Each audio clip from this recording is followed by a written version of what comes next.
Increasing awareness is the first step in fighting human trafficking. As a school staff member who is entrusted with the safety of children, you may someday be in a position to protect a child who is being trafficked and learn how to respond in a way that will help the child. Human trafficking is the act of forcing people to work to profit a criminal. The Federal Trafficking Victims Protection Act of 2000 identifies two forms of trafficking: sex trafficking and labor trafficking.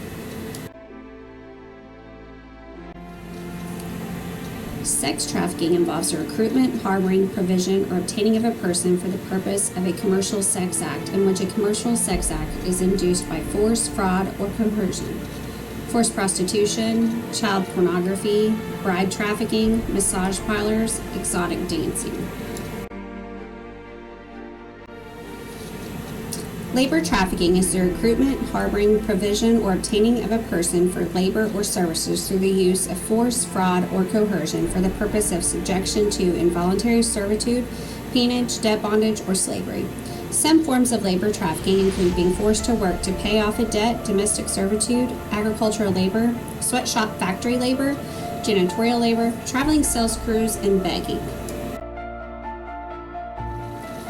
Warning signs to look for those involved in human trafficking: unexplained school absences, doesn't attend school regularly, frequently runs away, homeless, lack of knowledge about the community, few or no personal possessions, large amounts of cash, hotel room keys, signs of physical abuse, signs of being controlled, malnourishment, fear of law enforcement.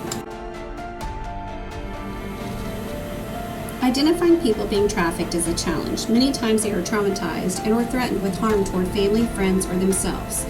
The most obvious way for a school staff member to identify a victim of trafficking is if they confide in you. A child that is scared or has no family support may seek out a school staff member who they consider a trusted adult.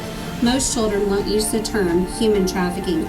They might say words like prostitution, sex for money or drugs, or survival sex. If a child tells you they've been abused, it's your obligation to immediately follow our policy on reporting the abuse. Do not investigate the crime yourself.